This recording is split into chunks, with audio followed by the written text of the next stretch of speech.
et bienvenue dans Espérance, le podcast qui donne confiance en l'avenir. Je m'appelle Marion et j'ai créé ce podcast pour donner de l'élan à un combat qui me tient à cœur, le combat contre la résignation. Chaque jour, j'entends des personnes dire que c'est trop tard, que c'est foutu, qu'il faut ouvrir les yeux et arrêter d'espérer.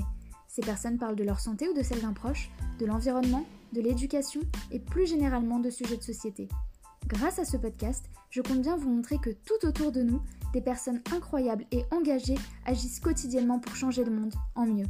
Si ce podcast vous plaît, vous pouvez le soutenir en le notant avec 5 étoiles sur iTunes ou en vous abonnant sur votre plateforme d'écoute. Et si vous pensez qu'il peut apporter un peu d'espérance et de positivité dans la vie de vos proches, n'hésitez pas à leur partager.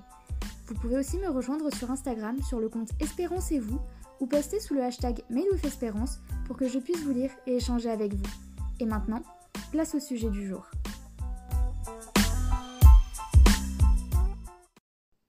On y est, la dernière interview de cette saison. Pour celles et ceux qui ne me suivent pas sur Instagram, j'ai lancé il y a environ un mois un tirage au sort permettant de désigner le ou la dernière invitée d'Espérance. Je n'ai donc pas choisi cette personne, contrairement à d'habitude. Je ne la connaissais absolument pas, je ne savais rien d'elle, mais j'avais une confiance aveugle en le fait qu'elle serait tout aussi inspirante que mes invités habituels. Tout ce que j'ai toujours voulu transmettre avec ce podcast, c'est qu'on a tous un potentiel et qu'on peut tous apporter quelque chose au monde, chacun à son échelle.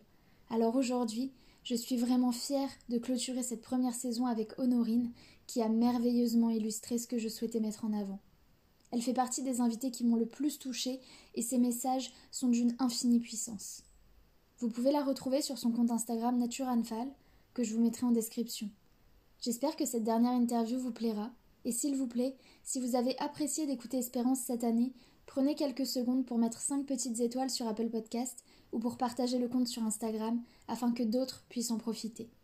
Je vous souhaite de magnifiques fêtes de Noël et je vous dis à tout de suite pour notre conversation avec Honorine.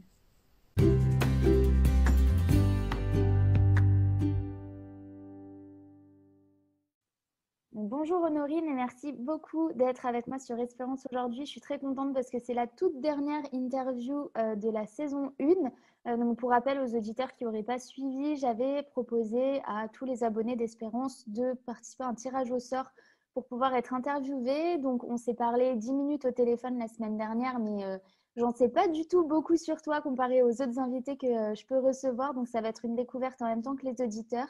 C'était vraiment le but de ce genre d'épisode, de montrer que absolument tout le monde peut réaliser des belles choses et a des belles convictions. Donc voilà, je suis très contente de pouvoir échanger avec toi aujourd'hui. Dans un premier temps, est-ce que tu peux te présenter de la façon dont tu le souhaites?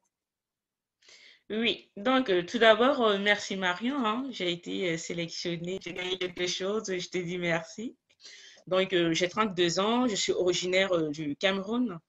Je suis arrivée en France il y a près de 10 ans par là. J'ai fini mes études d'ingénieur et j'ai commencé à travailler. Donc actuellement, je suis salariée, je suis chef de projet. Et en parallèle, je vais plus vers l'entrepreneuriat. Donc, je pense avoir trouvé ma mission de vie qui est de participer à l'amélioration des conditions de vie des femmes, la Super. condition féminine. Donc première question déjà, cette mission de vouloir améliorer la condition des femmes, qui est une très belle mission, est-ce que tu peux nous expliquer un petit peu d'où ça vient? Est-ce que tu sais toi-même d'où ça vient? C'est vrai que j'ai eu à réfléchir, je me suis dit, mais pourquoi? Moi, je pense que ça vient déjà de mon enfance. Donc, j'ai grandi avec une maman, un papa, une sœur. J'ai toujours été entourée des tatas. Et je pense que tout cet environnement m'a amené à voir déjà au bas âge les conditions de vie des femmes déjà au Cameroun. Conditions de vie de ma maman, de mes tatas, parce qu'il y avait toujours des petites réunions de femmes à la maison. Donc, en grandissant, il fallait que les femmes prennent de plus conscience du pouvoir qu'elles avaient et qu'elles assument un peu plus leur féminité. Féminité vraiment femme, pas féminité tournée vers... pas besoin de s'affirmer au masculin pour être une femme. On peut être une femme tout en douceur et s'accepter tel qu'on est. Donc, je pense que j'ai toujours grandi dans cet environnement un peu féminin. tout en sachant que ma mère, elle était femme au foyer. Donc, j'ai vu toutes les étapes, j'ai vu un peu comment elle vivait. Et je me suis dit qu'il fallait améliorer vraiment. Les femmes, elles sont fortes, elles sont intelligentes, elles ont beaucoup de puissance en elles. Donc, c'est dommage de ne pas exploiter ce potentiel pour l'humanité, en fait. Donc, je pense que ça part de là. Ça part vraiment de l'environnement dans lequel j'ai grandi toute enfant. Et après, je suis arrivée en France, j'ai commencé à travailler. J'ai aussi vu, j'ai été un peu plus sensible de la position de la femme dans la société. Donc, déjà dans le salariat, donc, étant donné que je travaille dans un métier, on va dire, un peu masculin, parce que je suis chef de projet informatique. Ouais. Donc, de par mes études, j'ai toujours été une des rares à être une femme dans ce que je fais, de par ma formation, de par mon salariat chef de projet informatique. Donc, ça part pas là. Ça part de mon enfance, de mon métier. Et j'ai aussi été très sensible aussi au mouvement MeToo. Donc, Ouais. tout ça mélangé a fait en sorte que je me décide vraiment personnellement à faire changer les choses. Et si je peux m'apporter la petite pierre à l'édifice, ce serait bien. Super. J'ai envie de rebondir sur plein de trucs, c'est très très intéressant. Il y a quelque chose que tu as dit que j'aime beaucoup et qu'on retrouve, enfin en tout cas que moi je retrouve de plus en plus sur les réseaux, c'est justement le fait que les femmes et les hommes ont leurs propres caractéristiques et que c'est vrai qu'on a eu l'habitude de ce schéma où les personnes qui doivent décider, les personnes qui doivent avoir du pouvoir sont dans une énergie très masculine, l'énergie qu'on appelle yang, où c'est vraiment dans l'action, où c'est vraiment assez dur finalement. Et aujourd'hui, il y a vraiment, j'ai l'impression, un grand mouvement qui se lance sur l'entrepreneuriat au féminin, au sens de c'est possible aussi de manager et de l'idée dans la douceur, vraiment dans quelque chose de beaucoup plus fluide que ce qu'on a eu l'habitude de voir. Donc, je trouve ça hyper, hyper intéressant. Est-ce que toi, quand tu es arrivé en France, justement, depuis que tu as été salarié, est-ce que tu as un exemple de quelque chose qui se serait passé où tu te serais sentie considérée autrement parce que tu es une femme, justement? Autrement, je dirais que pour... après, il faut remarquer parce que moi, déjà, il y a deux choses. Je suis noire et je suis femme. Mm. Donc, à ces deux étapes, je peux dire il y a des regards différents par rapport Ouais. à ce que je veux faire. Maintenant, en tant que femme, c'est plus dans mon métier actuel de chef de projet que je le ressens informatique parce que là, c'est un métier aussi où on doit être au devant. On doit prendre des décisions, on doit être vraiment en frontal avec le client. On demande à ce que tu aies vraiment, je vais dire, une personnalité un peu, je vais dire, forte, masculine, si on peut le dire, hein. Mm, Je ne sais mm. pas si c'est ça le bon terme. On demande à ce que les gens ils soient, pour ce métier, un métier de responsabilité, de décision, on demande à ce que les gens soient un peu plus dans un caractère d'affront. Ce que moi, je ne suis pas tout à fait. Moi, je suis plus dans une nature un peu plus douce, calme, de dialogue. Donc, je pourrais dire que par rapport à mon statut de femme, je trouve que c'est un peu difficile, à mon sens, hein, de demander à ce que une femme qui est performante, c'est plus une femme qui est dans le côté un peu brutal, en fait. Mm, mm. Donc, c'est ce que je trouve dommage. Ouais. Parce on peut être une femme, garder sa féminité, aborder les choses sous un angle émotionnel, sans pour autant que ça soit jugé comme pas très compétent ou voilà. Exactement. Alors, je fais juste une petite précision pour les auditeurs qui seraient pas avertis sur les énergies justement qu'on appelle masculine, féminine, yin et yang. Ça n'a rien à voir avec notre genre, notre sexe. Il peut y avoir aussi des hommes qui sont dans le même cas que toi, qui sont d'une nature beaucoup plus douce, beaucoup plus calme et qui du coup se sentent un peu perdus dans cet environnement où on exige que les postes décisionnaires soient vraiment dans une énergie beaucoup plus je dirais, dans l'action, dans la rapidité d'exécution, etc. Donc, ça n'a rien à voir avec le fait d'être une femme ou un homme, cette énergie féminine et masculine. Mais en tout cas, c'est vrai qu'on est beaucoup de femmes à avoir besoin de se reconnecter à cette énergie féminine et du coup à se sentir un peu perdue dans le monde du travail. Toi, quand donc au niveau de la mission que tu souhaites mettre en place, qui est absolument magnifique, je sais que tu as déjà un petit projet, des petites réflexions en cours, est-ce que tu peux nous en dire un peu plus sur la façon dont tu vois les choses à ton échelle, justement, pour pouvoir participer à cette mission?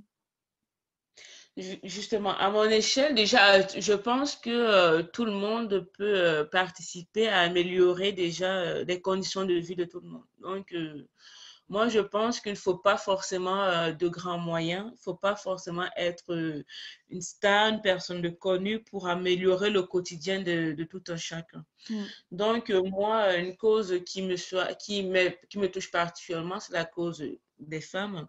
Du coup, qui dit femme, je suis allée vers l'essentiel même des femmes, qui est celle de la menstruation. Ouais. Parce que c'est ça qui définit, à mon sens, hein, la nature féminine, si je peux dire. Du coup, moi, mon projet, c'est de mettre à disposition des femmes des protections périodiques saines, bio, donc qui pourraient garantir la santé des femmes, parce que beaucoup de femmes on a eu à utiliser, beaucoup utilisent encore des protections vendues en grande surface qui n'étaient pas forcément bonnes pour notre santé. Ouais, c'est clair. Et sans qu'on le sache aussi, hein, plus tard, on a découvert qu'il y avait beaucoup de produits toxiques et il y a beaucoup de remises en question par rapport à ça. Donc, moi, je veux vraiment aller du côté de la santé, procurer aux femmes des protections saines, redonner à ces femmes la confiance, hein, parce que quand on a nos règles, c'est pas toujours évident. On est dans le brouillard. On veut des produits sains. On veut des produits de confiance. On veut se sentir bien, chouchouter. On veut être bien tout simplement. Donc, c'est comme ça que moi, je veux faire participer, dire aux femmes que pendant cette période, vous avez le droit d'être respecté, le droit de vous sentir bien et le droit d'être en bonne santé, au moins pendant cette période-là. C'est clair. C'est un sujet qui initialement est très tabou, qu'il est de moins en moins. Il y a quand même beaucoup plus de personnes qui en parlent au niveau des règles, au niveau des protections périodiques. Alors effectivement, il y a des gros problèmes au niveau des protections qu'on nous vend dans le marché traditionnel, j'ai envie de dire. Moi, ça fait plus d'1 an que je suis passée aux culottes menstruelles lavables. Mais il y a beaucoup de gens qui se retrouvent avec des protections classiques où c'est vraiment dramatique à la fois pour la santé et l'environnement. Mais c'est vrai que c'est important d'en parler parce que c'est une période où, mine de rien, il y a les hormones qui jouent, il y a beaucoup de choses qui jouent. Et effectivement, là encore, c'est toujours cette énergie, j'ai un peu l'impression justement de l'action masculine. C'est même dans cette période-là, tu dois être comme tous les autres jours en fait, du mois. Tu dois être tout autant productif, tu dois être tout autant de bonne humeur, tu dois être tout autant disponible. Alors qu'en fait, il y a beaucoup de choses qui se passent dans notre corps, dans notre tête. Et c'est normal aussi dans ces moments-là d'avoir ce besoin soit de réconfort, soit de détente, soit d'être un petit peu plus reposé, quoi. Tout à fait, je partage ce point de vue, bien sûr. Donc, on a besoin d'être tranquille, d'être bien, peut-être d'autres vont peut-être méditer. En fait, on a besoin de réconfort aussi personnel. C'est ça. Alors, est-ce que au niveau de l'entrepreneuriat, donc là, c'est ce que tu envisages, ce que tu prépares, quelle éducation tu as eue par rapport à ça? Est-ce que dans ta famille, il y a des personnes qui étaient entrepreneurs déjà? Oui, donc moi je veux dire que je suis entourée d'entrepreneurs en herbe et mon papa est entrepreneur, oui. Donc mon papa est entrepreneur, j'ai mes frères qui se lancent aussi. Donc je ne sais pas ce qui se passe, mais actuellement il y a un mouvement, il y a plein de monde qui veulent entreprendre. Et ma famille, elle a été touchée en plein fouet par l'entrepreneuriat. Du coup, je suis cette vague-là, ces émotions positives qui disent que allez, il faut y aller, il faut pas avoir peur. Si tu as un projet, si tu as une idée, il faut suivre ton intuition et vas-y, lance-toi et vois ce que ça va devenir. Ouais, super. Est-ce que justement dans cette période, donc là, dans la pleine crise Covid, il y a beaucoup de gens qui ont peur parce qu'on a perdu des emplois, il y a des restaurateurs qui ont dû fermer, etc. Est-ce que ça, c'est quelque chose, toi, qui te fait quand même un peu peur au moment de lancer ton projet, en fait, dans un moment où on a cette crise, cette insécurité? Il y a 2 points. Dans un premier temps, ça m'a effrayée. Je me suis demandé est-ce que c'est le bon moment d'entreprendre. D'un autre côté, comme on dit, quand il y a de la difficulté, il faut toujours voir le bout, en fait, parce que c'est quand les choses sont difficiles, souvent qu'il y a on va dire, des cadeaux, il y a cette dualité, je vais dire, hein, bon, mauvais, difficile, facile. Donc, il ne faut pas se bloquer par la crise, il faut y aller.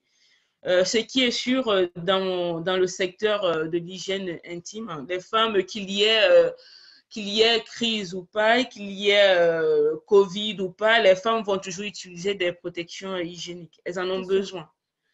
Donc, elles en auront toujours besoin parce que les règles ne s'arrêtent pas. Donc, voilà. Okay. Et en plus, j'ai choisi de faire la distribution par le e-commerce. Et actuellement, avec la crise, le e-commerce est un peu en train d'exploser. Donc, tous ces éléments me rassurent quand même sur l'option que j'ai choisie. Okay. Il faut continuer à vivre, en fait. Il faut continuer, il faut espérer, il faut oser. Ouais. C'est un beau message aussi. C'est vrai qu'il y a beaucoup de gens qui sont en train de se refermer en cette période et de dire comme s'il fallait tout mettre sur pause, tu sais, en attendant que ça se passe, alors que en fait, la vie, elle continue, mine de rien. Donc, il faut aussi continuer dans ses propres projets, que ce soit dans le salariat ou dans l'entrepreneuriat ou dans l'associatif, peu importe. Mais c'est un beau message aussi que tu portes. Au niveau de ton entourage familial, donc, donc toi, tu es en France, ta famille, tes parents en tout cas sont restés au Cameroun. Comment est-ce qu'eux, ils voient ça? Est-ce que le fait que tu te lances, que tes frères aussi se lancent, est-ce qu'ils sont confiants? Est-ce qu'ils sont contents parce que ton papa connaît ça? Après, j'imagine que l'entrepreneuriat au Cameroun, c'est différent de l'entrepreneuriat en France, peut-être? Oui, c'est différent parce que là-bas, on se lance plus dans l'entrepreneuriat pour contrainte professionnelle parce il y a un fort taux de chômage. Du coup, d'habitude, les gens ils commencent souvent par l'entrepreneuriat. Mais par contre, moi, mon papa m'a dit entre le salariat et l'entrepreneuriat, il n'y a même pas question à se poser, c'est l'entrepreneuriat pour lui à 1000%. Il m'a dit si tu as un projet, n'hésite même pas, vas-y, fonce. Ah, Donc, génial. ça, j'ai la bénédiction de mon papa. Donc, choisir entre l'entrepreneuriat et le salariat, n'hésite même pas une seconde, vas-y, fonce. Et vois ce que ça va donner. Super. C'est intéressant ce que tu dis. C'est vrai que c'est toujours intéressant, je trouve, de voir d'autres modes de pensée, parce que donc là, malheureusement, c'est à cause du chômage, du coup, qu'au Cameroun, la plupart des personnes commencent l'entrepreneuriat. Donc, c'est une situation qui est très difficile. Mais le fait, du coup, de ne pas voir ça comme un... C'est vrai qu'en France, de moins en moins, mais on a quand même cette vision de l'entrepreneuriat comme quelque chose de très risqué, très opaque, très, tu vois, quelque chose un peu qui sort de la norme. Alors que justement, dans d'autres pays, c'est plutôt ça la norme. Donc, je trouve ça hyper intéressant de pouvoir faire ce comparatif-là aussi. Tout à fait, oui, oui, je confirme. Aujourd'hui, si tu avais un message à adresser aux femmes, peu importe le sujet, qu'est-ce que tu aimerais leur dire à toutes les femmes qui écoutent le podcast aujourd'hui?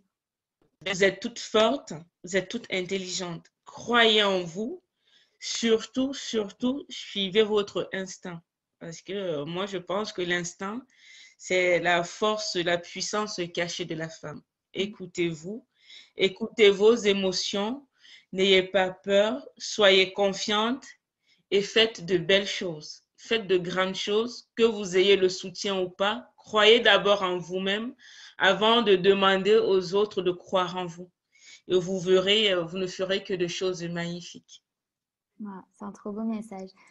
Quand je t'entends, je me pose la question, est-ce que toi, est-ce qu'au quotidien, tu utilises, je ne sais pas, le développement personnel ou est-ce que tu as des mentors un petit peu? Parce que les messages que tu délivres, c'est des messages très puissants et qu'on entend parfois aussi, enfin moi, sur certains comptes justement de dev perso ou d'entrepreneuriat au féminin que je suis.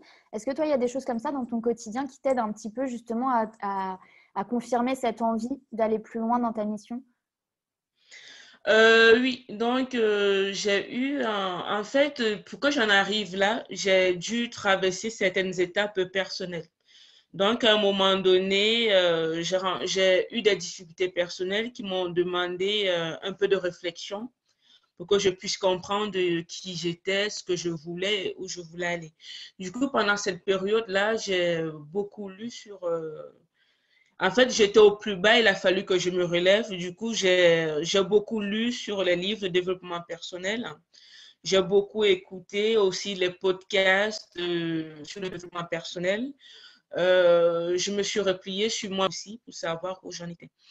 Du coup, quand je suis sortie de cette phase-là, j'ai compris, ça a été une leçon pour moi, que je voulais aussi partager à d'autres personnes, genre, que ne vous arrêtez pas à tout ce qui est difficile.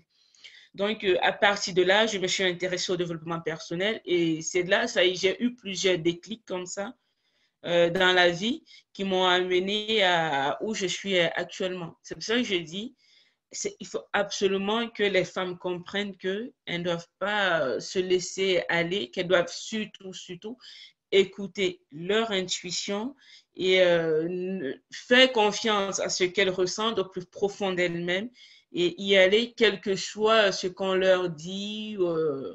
En fait, il y aura toujours les gens pour dire que ah, t'es pas assez, t'es pas assez, t'es pas assez. Donc ça, il ne faut pas écouter. Il faut mettre de côté. On a tous notre vérité en nous. Ouais. La vérité, elle est en nous, en fait. Tout ce qu'on recherche, elle est en nous. Ouais, je suis d'accord. Ça fait du bien en fait d'avoir des messages comme ça qui sont passés. On voit en fait que ton projet, il n'est pas vraiment, enfin, il n'est pas uniquement sur cette question de l'accès à des protections périodiques saines, mais il y a vraiment un gros message derrière. Donc, moi, ça me donne des frissons. Je trouve ça hyper beau ce que tu partages et l'énergie que tu dégages. Donc, je suis très contente de pouvoir te recevoir aujourd'hui. Je trouve que voilà, c'est un message que toutes les femmes devraient entendre. C'est vrai que au niveau de la confiance en soi, etc., c'est un petit peu compliqué au niveau du soutien extérieur aussi. Ça bouge, encore une fois, c'est sûr que c'est déjà beaucoup mieux qu'il y a 10 ans et il y a plein de choses qui se mettent en place. On a plein de rôles modèles, j'ai envie de dire. Est-ce que toi, tu pourrais nous partager une femme peut-être qui t'inspire? Oui, celle qui m'inspire, bien évidemment, au top, hein, c'est Michelle Obama. Ouais, Je ne sais pas, mais j'aime l'énergie qu'elle dégage, sa façon d'être. En fait, moi, mon rôle modèle au top sur le milieu professionnel, je vais dire, hein, c'est vraiment Michelle Obama. tu as lu son livre? Ah, oui, j'ai lu son livre et j'ai été à sa conférence quand elle était à Paris. Ah, génial. Moi, je l'ai lu son livre aussi. Bon, je ne l'ai pas encore terminé, mais je trouve que la première partie, notamment, est vraiment géniale. C'est vraiment ce modèle de montrer que c'est pas juste la femme de Barack Obama, quoi. C'est vraiment une personne à part entière qui fait des choses magnifiques, C'est qui a des ça, profondes convictions. Et tout à fait. c'est aussi une des personnes qui m'inspire beaucoup. Donc, super. Et la deuxième personne, je pourrais dire que j'ai découverte comme ça en France, hein, c'est l'actuel secrétaire d'État chargé de l'égalité homme-femme. D'accord? Donc, j'ai vu son parcours hein, et depuis là, il est très intéressant. Je pense que elle va rentrer dans ma liste aussi de rôle modèle de par son parcours. Elle vient aussi, c'est aussi une jeune femme immigrée. Elle a commencé par l'entrepreneuriat. Ensuite, elle a dirigé de grandes entreprises. Et maintenant, elle est secrétaire d'État. Elle est aussi maman. Donc, je pense que son parcours aussi peut inspirer beaucoup de jeunes filles du coup, issues de l'immigration. Mm. Parce que quand on est issu de l'immigration, en tant que femme aussi, en fait, on a souvent du mal à trouver sa place dans sa société, à s'imposer et à rêver. On Ouais. se dit, non, c'est pour nous, c'est pour les autres. Pourtant, la société nous donne aussi les moyens de rêver et de concrétiser nos rêves. Mm. Donc, voilà.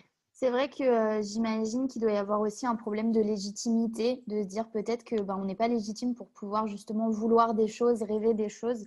Ça doit être ça doit être vraiment difficile, je pense, de trouver, voilà, trouver sa place, trouver vraiment son équilibre. Tout à fait, je confirme. Mm. D'autant plus que, il y a beaucoup de choses qui paraissent nouvelles en fait. Parce qu'il ne faut pas oublier, moi je suis venue d'Afrique, je suis arrivée ici, j'avais que mon frère, maintenant il n'est plus en France. En fait, les repères ils sont différents. Donc, on doit s'adapter à ce nouvel environnement. On doit s'adapter à tout ce qui bouge aussi. Il faut trouver son rythme aussi dans tout ça. Et il ne faut pas rêver que quand on vient, on a des ambitions.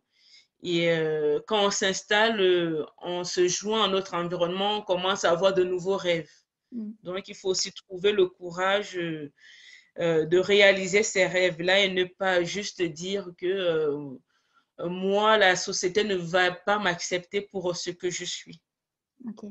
Donc, voilà. Est-ce que, je te pose la question comme ça, on ne sait jamais s'il y a des personnes concernées qui écoutent. Est-ce que, justement, quand tu arrives en France, bon, toi, tu avais ton frère, mais est-ce qu'au-delà de ça, tu as quand même ressenti une certaine solitude ou pas du tout, tu t'es senti directement bien entourée et confortable? Non, non, non, il y a toujours cette phase où tu arrives, où tu es un peu perdu, t'as plus tes amis, tu n'as pas ta famille. Après, moi, j'ai eu peut-être la chance, il y avait mon frère qui était là. Après, c'est vrai qu'il faut tout le temps s'adapter. Même actuellement, il y a des moments où j'ai des gros moments de solitude parce que je suis toujours dans une éternelle intégration en fait. Ouais. Il faut toujours se chercher, il faut toujours s'adapter, il faut toujours se remettre en question. Donc il y a toujours des moments de solitude, mais il ne faut pas s'arrêter là. Il faut avancer et vivre sa vie. Mm.